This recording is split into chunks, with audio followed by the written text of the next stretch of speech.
మా సోదరులందరికీ కూడా నా యొక్క నమస్కారాలు.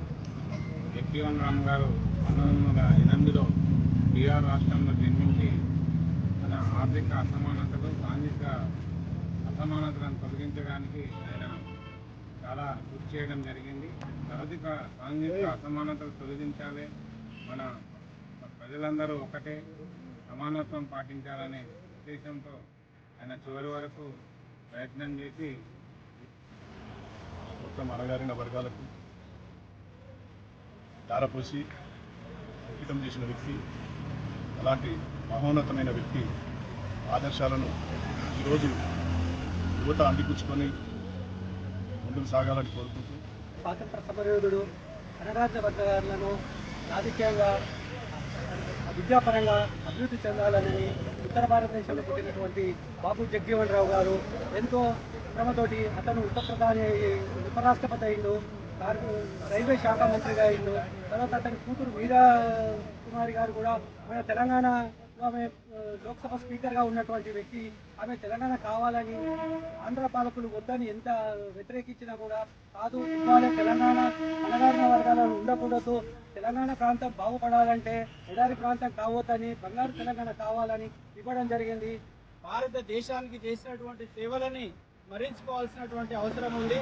మరి అణగారిన వర్గాలలో పుట్టినటువంటి జగ్జీవన్ రామ్ గారు చిన్నప్పటి నుండే భారతదేశంలో ఉన్నటువంటి వర్ణ వివక్ష, అంటరానితనానికి గురై మరి స్కూల్లో చదువుకుంటున్నటువంటి సమయంలోనే వారు నా జాతి మరి ఈ విధంగా అంటరానితనానికి గురై మరి విద్యకు దూరంగా ఉండి మరి నాగరికతకు దూరంగా ఉన్నటువంటి ఆ సందర్భాన్ని గుర్తు చేసుకొని మరి అతను ఎంత జాగృతి గల వ్యక్తి అంటే పాఠశాలలోనే ఉన్నప్పుడు 2 కుండలు, ఒకటి హిందూ పిల్లలకు ఒక కుండ, ముస్లిం పిల్లలకు ఒక కుండ ఉంటే హిందూ విద్యార్థుల కొరకు కేటాయించినటువంటి కుండలో నీళ్లు తాగితే మరి వాళ్ళందరినీ బహిష్కరించినటువంటి సందర్భంలో ఆయన కుండ వలగొట్టిండు. 2వ కుండ ప్రిన్సిపాల్ పెడితే 2వ కుండ కూడా వలగొట్టిండు.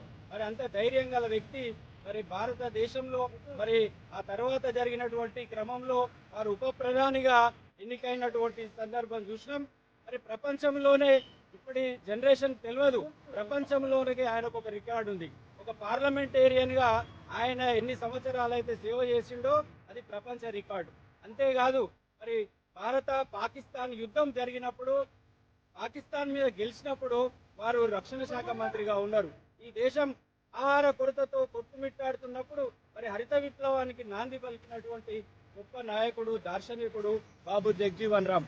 మరి అణగారిన వర్గాలు ఆనాడు స్వాతంత్ర ఉద్యమంలో పాల్గొన్నటువంటి ఈ బాబు జగ్జీవన్ రామ్ గారు కావచ్చు, అంబేద్కర్ గారు కావచ్చు, మరి మిగతా నాయకులంతా స్వాతంత్రం కొరకు పోరాడుతుంటే మరి అణగారినటువంటి నా జాతి వర్గాల వారికి రాబోయే స్వతంత్రంలో మన పాత్ర ఏమిటి, ఈ వర్ణ వివక్షకు దూరంగా ఉండాలని చెప్పి మరి ఏవైతే రాజ్యాంగంలో పొందుపరిచిరో మరి అంబేద్కర్ గారు రాజ్యాంగం రచిస్తే దాన్ని అమలు చేసినటువంటి నా గొప్ప నాయకుడు బాబు జగ్జీవన్ రామ్ గారు. మరి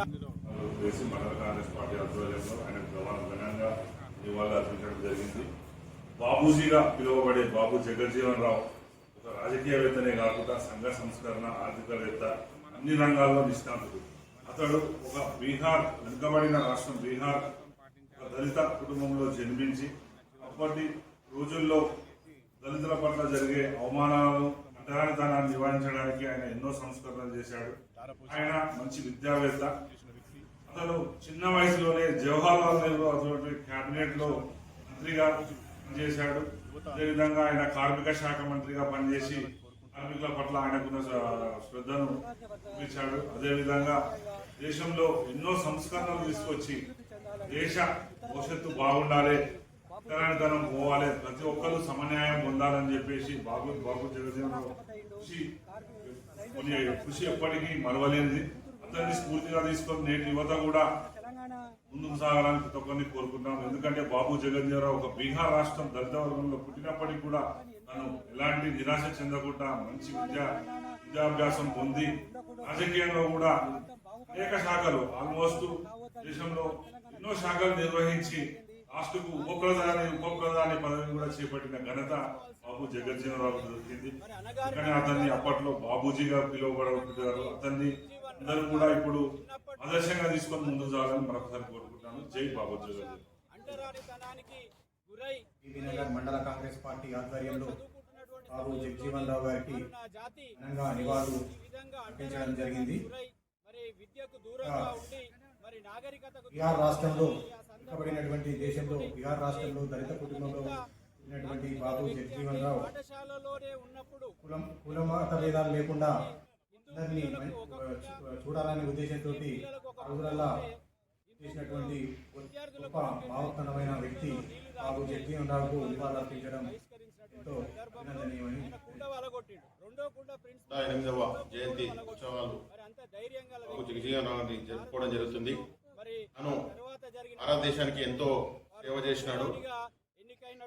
ప్రపంచంలో ఎక్కడ ఎవరు చేయని 50 సంవత్సరాలు ఏకకాలంలో మంత్రి పదవిలో ఉండి ప్రతినిధిగా పుట్టి భారత ఉప ప్రధానమంత్రి అవ్వడం చాలా గొప్ప విశేషం. అతను కాంగ్రెస్ పార్టీ ఆ రోజులలో అతను చేసిన వెనుకబడిన తరగతులకు కలిగిన ఆశాజ్యోతులకు ఇవ్వడానికి నిదర్శనమే కాంగ్రెస్ పార్టీ బాబు జగజీవన్ రావు ఆ రోజు చేయడం. ఆయన త్యాగాలకు మరియు అతని కుమార్తెని హీరాబాయిని కూడా స్పీకర్ గా హీరాకుమారిని కూడా స్పీకర్ గా చేసిన ఘనత కాంగ్రెస్ పార్టీది. ఉత్సవాలు జరుపుకోవడం కాంగ్రెస్ పార్టీకి ఎంతో ఆనందమేమని చెప్పేసి